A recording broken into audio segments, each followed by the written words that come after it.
And so the penultimate FPL team selection of this season is here. And while people would have you believe that Arsenal assets are the only show in town, well, for me, it's not quite that simple. And opportunities lie throughout the game. And we need to consider these opportunities because this is now where we're at. We have got just 2 game weeks to go to beat our mates, to climb those ranks in both the overall ranks and the mini leagues that we compete in. And sometimes all it takes is that one extra point from finding a different player to the norm. And look, people will have you believe Arsenal assets are the only game in town this week with that Burnley fixture. And yes, they are very nice, but everybody knows there are points to be gained throughout the division. And this is, while this game week is the penultimate game week, there are only 2 left. That means that these signings are worthwhile for 2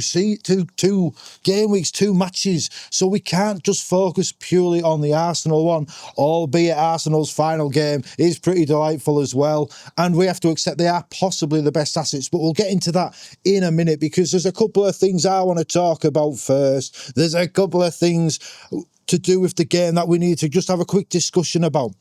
Now, the first thing is, look, I am not going to review my game, bloody fly. I'm not going to review my game week 36 any further because I am recording before the Man City Crystal Palace game, which is tonight. I'm recording because I'm at work tomorrow, 24-hour shift.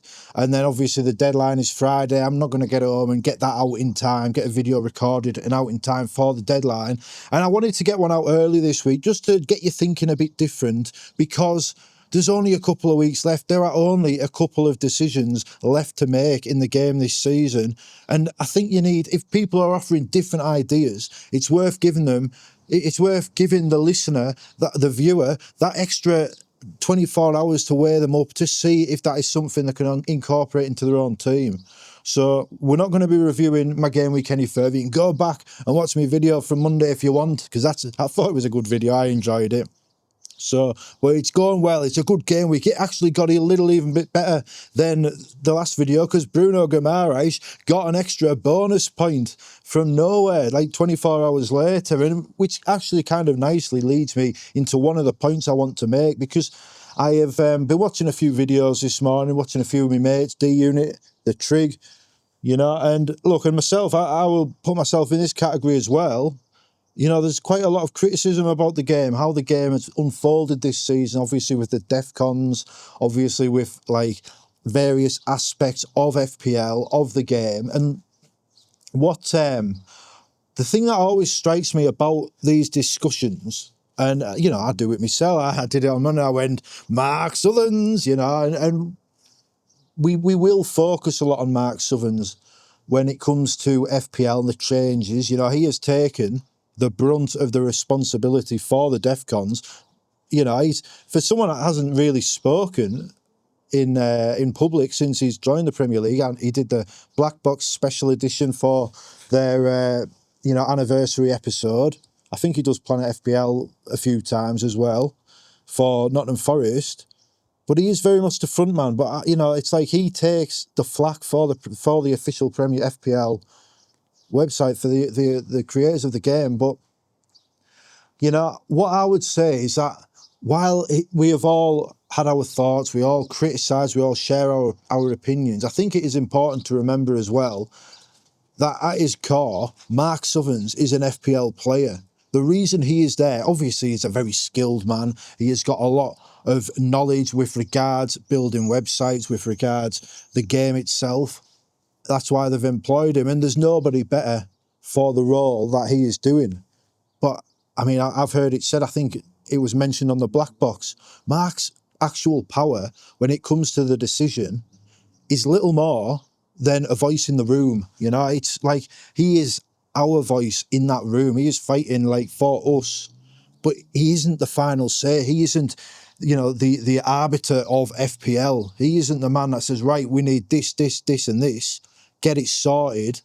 It's not how it works. You know, he has to go in and argue for us, argue for the player. As a player, he still plays the game. And as a player, Mark Sutherns goes in there and he has to put forward a case. And that case may be accepted. That case may be rejected.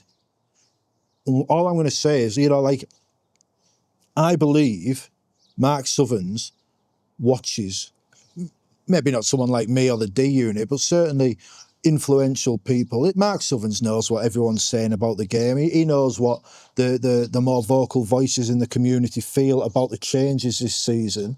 And look, we have to accept, just because someone like me might not like the DEFCONs, other people do as well.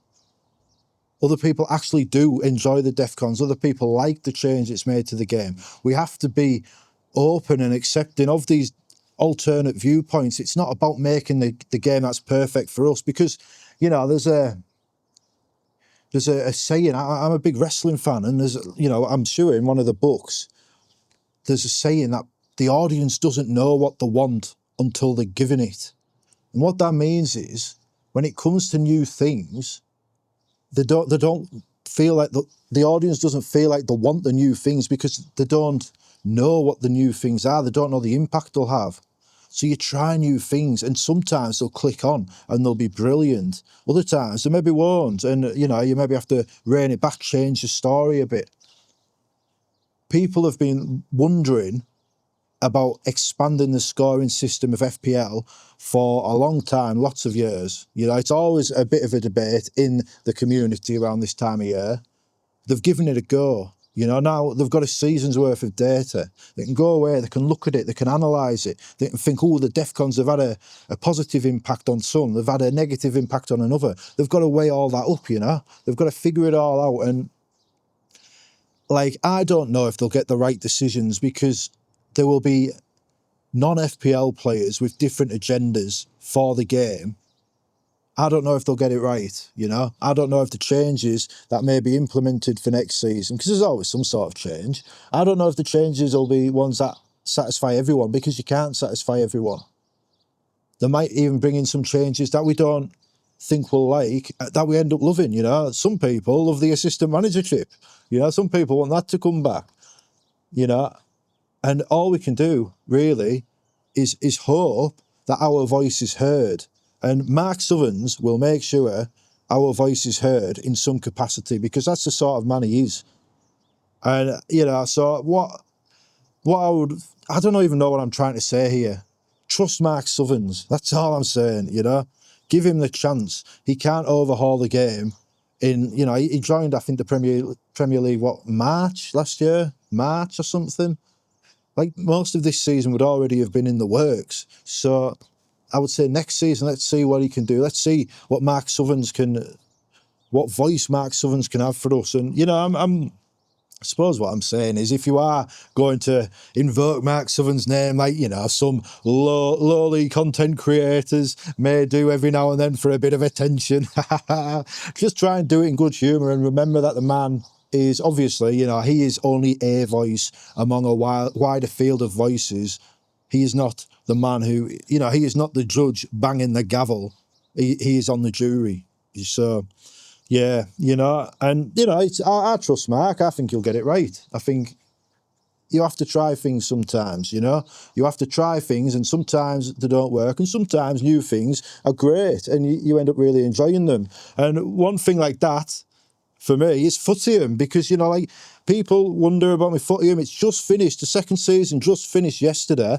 I ended up third in my league in Division 7, which is, I think I ended up 1 point off promotion, which is a bit of a shame, really, and it comes back. I had a poor start to my Footium season, and then I realised I actually earned some prize money last season for finishing wherever I finished. So I used that prize money, and I brought in a couple of new players, and that one of them was a lad called Alexander Ferreira, who obviously is just a random name to you, but he was so far above the quality of the rest of my team. I brought him in, put him in midfield, pretty much won every game after that, which, it does actually make me believe that in this game, Footium, it is possible, once you've got your team set up, it's possible to succeed and win those big cash prizes on offer by only using the in-game mechanics available. I might not be able to be a Chelsea or a Man City, but I am really enjoying, 2 seasons now, I am really enjoying trying to become a Brighton, playing the Brighton way and hoping to spike a Leicester season. I think that's a lot of fun for me, and I'm enjoying it. And I'm just saying this because the new season starts on Tuesday, 6 days' time. And as far as I'm aware, you can try a full season for free as a caretaker manager, where you get a club for one full season. And, you know, with FPL ending, I think that's brilliant, worth a shot. Have a go at it, see what the game's all about, you know. If you join my mini league, which I will link in the description, I'll pin it in the comments, you join my mini league, if you win that, I believe the prize is that you get your full ownership of your club for free, you know. And look, they still haven't updated my league name, so I think it's the Darking Star League at the minute. That's my team name.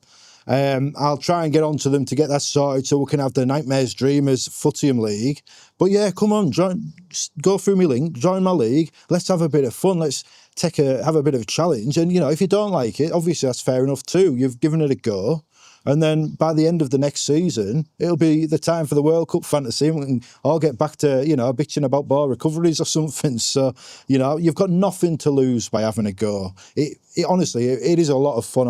I'm not here just blowing smoke up your ass. I really enjoy it, and I only spend a few minutes a day tweaking my team. Once it's good, all you have to do is just like change the players out depending on the condition, and then you're good to go for the day. So get on it. You know, my man, the D unit, he loves it too. And oh, bloody hell, there's a wasp. My man, the D unit, he loves it too. And one day I will catch him, even if he is the Roman Abramovich of the game.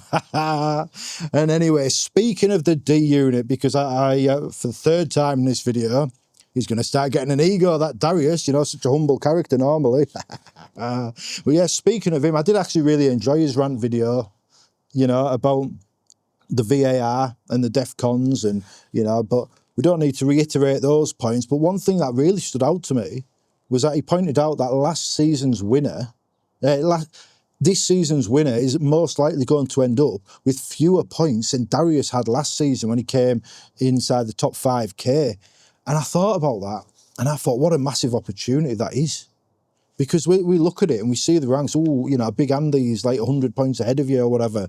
You know, we can't catch him. Marku Ojala, you know, the legendary manager from many a year, so far ahead of everyone, you know, closing in on that top 1k.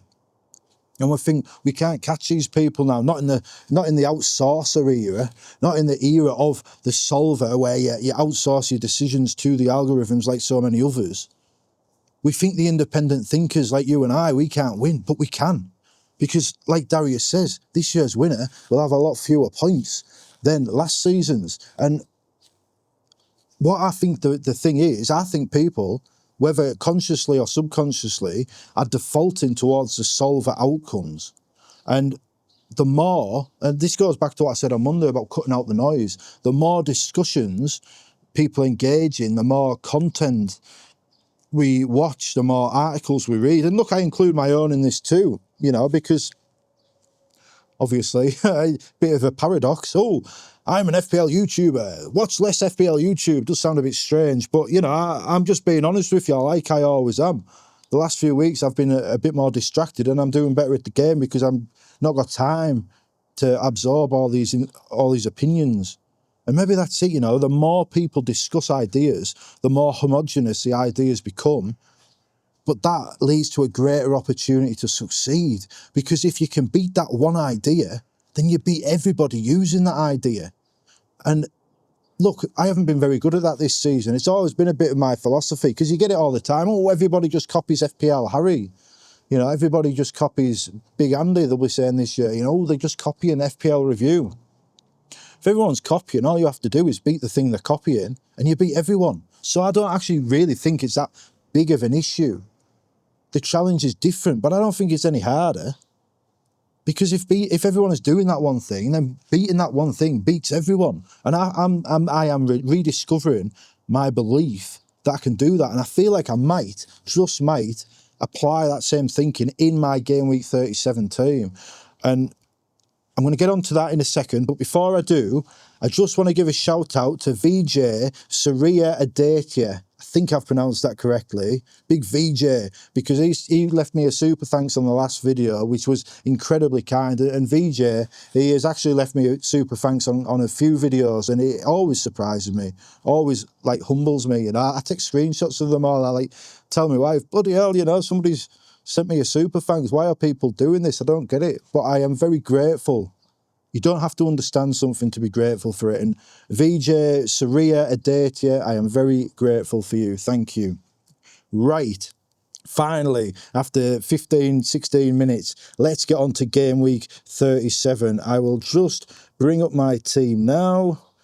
My team as it stands, David Raya in goal against Burnley along with Gabriel.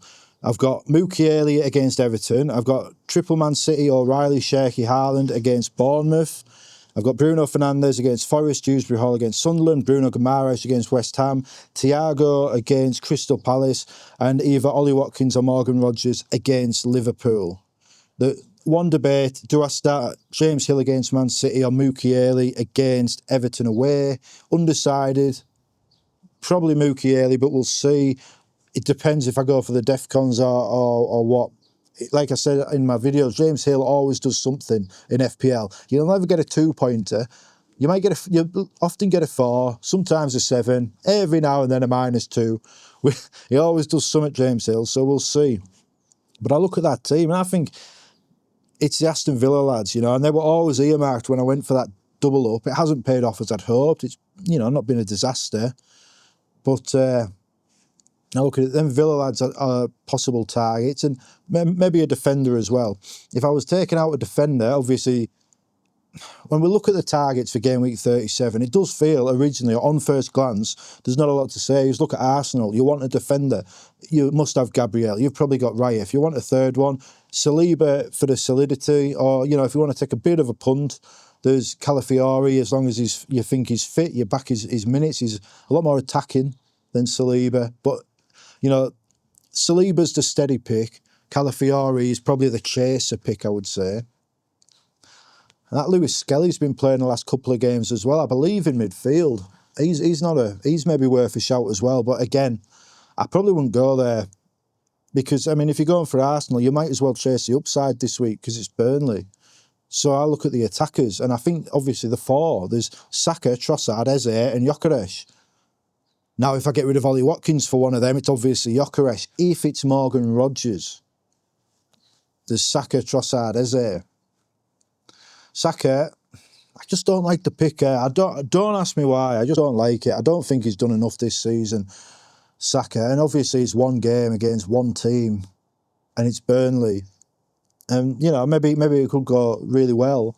Worst case scenario, maybe you get a penalty and, Gyökeres isn't on the pitch or something. Saka takes it. Not a bad shout. If you want Saka, it's... I think back to when Cole Palmer had that match and I didn't bring him in. And I thought about it and I didn't. And then Cole Palmer got 20 points. Bukayo Saka could get 20 points against Burnley. Then you've got Eze. He's shown he can do that. He got a hat-trick against Spurs, didn't he? So if he plays, which he seems to be the man in favour, if he plays, he's got that potential. Often ends seasons strong.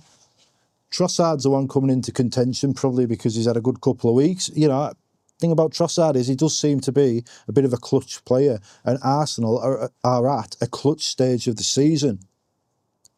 I feel like most people, when we get down to the brass tacks, when push comes to shove, I think most people will end up going for Saka if they can get him.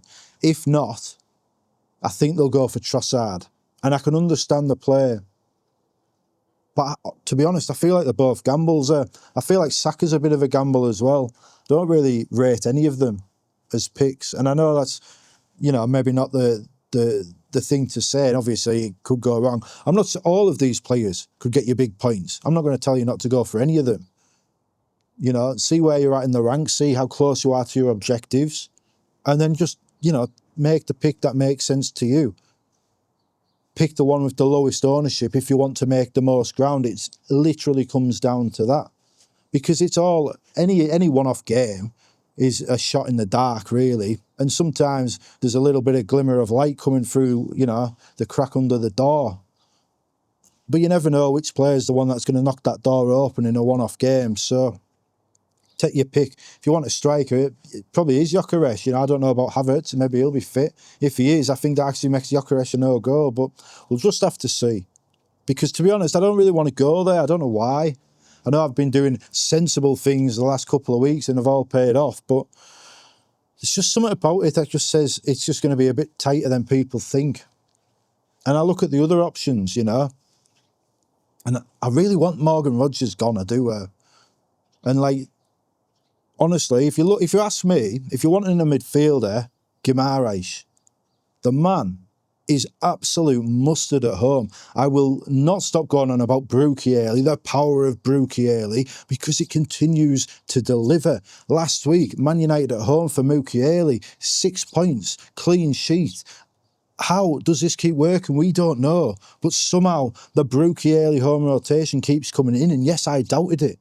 I started Bruno Guimaraes last week, and those FPL gods were kind. They got me them last-minute DEFCONs. They got me that second bonus point from nowhere. I don't know why. Maybe it was just a bit of forgiveness for what the FPL gods have put me through this season. Who knows?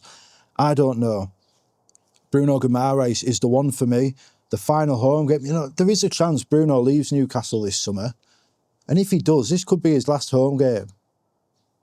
And really, I thought he probably could have had a 20-pointer against Forest, Bruno Guimaraes. You know, he's on the set pieces, he's on the corners, he's playing killer through balls. If Voltemada controlled that pass, bam, perfect assist. He's, you know, if he hadn't done that pirouette fall on his bum at the end there, he could have had a goal. You know, Bruno Guimaraes, and that was away. Newcastle have got nothing to play for. And this is key, you know, because Trout, when I talked to Trout, he said when teams are on the beach, they concede more, but, you know, they often score similar amounts or even more goals. On the beach means a relaxing of the play. It's when there are stakes. Yes, teams often get better results when there's stakes, but they are tighter games. Fewer goals conceded. And Newcastle, it depends on what your class of stakes, because we don't want to finish behind Sunderland, but, you know, Guimaraes, it just feels so obvious to me. Another one that's obvious to me, Kiernan Dewsbury Hall. I mean, come on now, still the 5th highest points per game scorer of the season in midfielders. All season, only 4 midfielders have scored more points than him per game. 2 games left, why wouldn't you go for him? He's got some great games. He's got Sunderland at home this week. He's got Spurs next weekend. Why on earth would you not want a piece of the 5th highest points per game midfielder when he's got those fixtures? It's so obvious. And think of the money that frees up if you do want to upgrade somebody else to a Saka. No-brainers. These are no-brainer signings for me. I do think there are other options though. And I think you want to be, there's 2 game weeks left, so you want teams that have got 2 great fixtures. Obviously, Arsenal are one of them. I'm not going to say any more. West Ham, you know, they haven't got bad games, have they? And they are really fighting for something, West Ham. And they're, you know, I think they'll beat Newcastle at the weekend. Jared Bowen. If I sell Watkins, Jared Bowen could be a great punt for a goal, you know. Souček, this stage of the season, if they're drawing, if they are behind, they're going to be overloading that area. This is the time of year where players like Souček end up at centre forward for the last 10 minutes. He's not mentioned a lot, Souček, but I'm considering him as a Morgan Rogers replacement for this potential, for the set piece.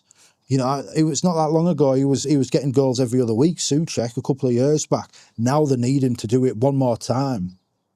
Somerville again, another great option. But to be honest, if you were going Somerville or Souček, I think I'd go Souček. Because of the overload to get the desired goal, the needed goal. Best not rate him. So I would probably go Souček. Mavropanos, if you want to defend everyone's talking about him. I wouldn't mind a cheeky punt on Callum Wilson because he's returning to Newcastle and they need a goal. And Clutch Carl gets goals. Callum Wilson scores goals, and a narrative of Callum Wilson scoring a goal that may potentially end Eddie Howe's reign as Newcastle manager. We just don't know yet. And doing that to keep West Ham up at Newcastle. That is a narrative play there. And maybe he'll only get 20 minutes at the end, but that is a narrative play. And the same could happen next week as well. But it's not just about West Ham. I quite like Brighton. They've got Leeds away. They've got Man United at home. I probably wouldn't bring in a defender, but I would bring in Hinchelwood. I like Hinchelwood. The Black Box showed last week, what is he? Top of all players over the last 6 games for expected goal involvement, or all midfielders or something. It's like 0.86 or something per 90. Incredible numbers. Hinchelwood. Roberto from the Pubcast has got Hinchelwood. Maybe Roberto is really good at picking these differential picks, and Hinchelwood could be the one for the running if you are looking for that edge. Everton, we've got Sunderland at home and then Spurs. I've already said about with Dewsbury Hall, but they've got options all over the park. Tarkovsky, big man Beto at centre forward, Tien or Barry, Illiman on Jai, but I wouldn't go on Jai because I'd just get Dewsbury Hall. But there's options there. Newcastle, West Ham at home, Fulham away. Newcastle often end, I said this the other day, Newcastle often end the season away at Fulham with a victory. It's remarkable how often it happens. I think the official Premier League are quite lazy with the fixtures sometimes. Bruno Guimaraes I've discussed. Will Osula, I'll get onto in detail in a minute because he is my likely signing this week. Will Osula. I'm also considering Big Dan Burn, but I feel like he would be a player for next week because, again, I remember one year I brought in Fabian Schär for Fulham away at the end of the season and he scored and he got a 15-pointer. And Big Dan Burn against his old team, I can just see that happening again, you know. So, but that's probably one for next week. If you were getting a Newcastle defender, I'd go Big Dan Burn. You know, Eddie Howe's playing the best left back in the country at right back to accommodate him, so you know he's nailed. Wolves, they've got great games, but I mean, come on now, we're not going Wolves players, are we? I mean, you could do, you'd have to be brave, but wouldn't be my move. But, you know, the other thing when it comes to stakes is you have to bear in mind it's a World Cup year. You know, if players have nothing to play for, they are more likely to be rested or to hold back from like tackles and stuff to avoid injury. So if you are weighing up two different players, you're like, do I go for him or do I go for him? If you're weighing up two of them, which one has got the stakes? You go for that one. You have to. There's no real other option for me. What I will say, though, stakes can sometimes mean personal stakes. And I mean that because Man United could very well qualify for the Champions League. I think they probably already have. But so they might have no stakes. But Casemiro, last home game coming up for Man United, that is big personal stakes. That's something to consider. So is he going to, is that narrative there for Casemiro to sign off with a bang? Often happens. Sometimes they sign off with a red card, bang, mind. But, you know, these are things to consider. Another random point, and I'm aware I'm rambling a bit, but I'll try and be, I'm nearly there. Another point, if you have two goalkeepers and one of them has stakes, doesn't matter the fixture, play the goalkeeper with something to play for. And I'll tell you why. It's because at this time of year, this is when keepers go up for corners. I said this last year, I say it every year. This is the time of year where goalkeepers go up for corners. We saw Alisson score a goal a couple of years back, you know. And I'm not going to say it's going to happen. I won't say it's going to happen because it is a very unlikely occurrence. But if you have a David Raya and Arsenal need a goal on the last day, you want Raya in your goal. Because if they need a goal, he's going to be up for the corner. They're all going to be up for the corner. Same if you've got, not many people have like a Vicario or something like that, but it's the same principle. The West Ham keeper, Hermansen, play him. If you got one of these keepers on the bench, play them because this is when they're going up for the corner. And a goalkeeper goal is worth 10 points. A few people might have Donnarumma, you know. Although if you've got Donnarumma, you're not... I don't really know what my point is here, you know. But, like, some people might have a Verbruggen or, a Henderson or something. Some people might have a rotation. And if you've got a rotation, you want to be playing the keepers with stakes. That's all I'm saying. Because you do not want a 10-point goalkeeper goal on your bench. It would be devastating. So, finally, in this far too long video, Will Osula. He is my likely signing this week, and it will probably be for Watkins, because then I can bench Morgan Rogers, and then in game week 38, I can bring in Szoboszlai as captain just for that D-Unit banter finale to the season. Can I catch D-Unit and overtake him on the final day with the Dominic Szoboszlai captain? I don't know. He's heard me talk about this plan, and now he's name dropping Dirty Dom in all his videos. Oh, maybe sign Szoboszlai. I've got a feeling if I'm close, I've got a feeling D-Unit might bottle the challenge. I've got a feeling he might bring in Szoboszlai himself just to negate the threat of losing out to the banter. But it does sound fun. So I kind of want to keep that open. And obviously, it all might change tonight if Man City pick up injuries, if some are revealed in the press conferences through the week. But if all goes according to plan, Ollie Watkins to Will Osula is my likely transfer this week. And yes, that would mean no Arsenal attack. And yes, that might be a bit foolish. And yes, I may end up talking myself out of it and getting a Gyökeres or a Eze or a Trossard or something. But Osula, you know, in 5 starts and 2 sub-appearances, he's got 4 goals. You know, he took that direct free kick on the weekend on Sunday, and I just can't get it out of my mind because I had not seen that from Will Osula anywhere. And then suddenly he's lining up, I think it's his first free kick for Newcastle, bending, swerving, dipping, cracking the crossbar. If he's on free kicks and he's taking them like that, oof, and he's dirt cheap. And like I say, if he's taking the free kicks, will he take the penalties? I just don't know. But I'll have Guimaraes anyway, you know. Can't get that free kick out of my mind. Also, Osula is fresh. He has not had the minutes in the legs that so many players have this season. And that is a big one as well, because there's a lot of tired defences. West Ham are a tired defence. They have played a full season under immense pressure. They have the weight of expectation to try and fight to avoid relegation. And that's something a player like Osula can, with his pace, his power, his chaotic unpredictability. You know, he is raw and he has got all the pieces of the puzzle. He just doesn't know how to put them together yet. But he's starting to, you know. If you disregard that Arsenal game from this run of starts, 5 starts in 5 games, you take that Arsenal game out, the best defence in the world, then in the other 4 starts, he averages 0.76 XGI a start. An expected goal involvement of 0.76 a start, not per 90, a start. And, you know, that's incredible numbers. And now he's on attacking free kicks as well. I mean, 4 goals in 5 starts and 2 sub-appearances. I just think he's worth the play. Maybe even as part of a hit.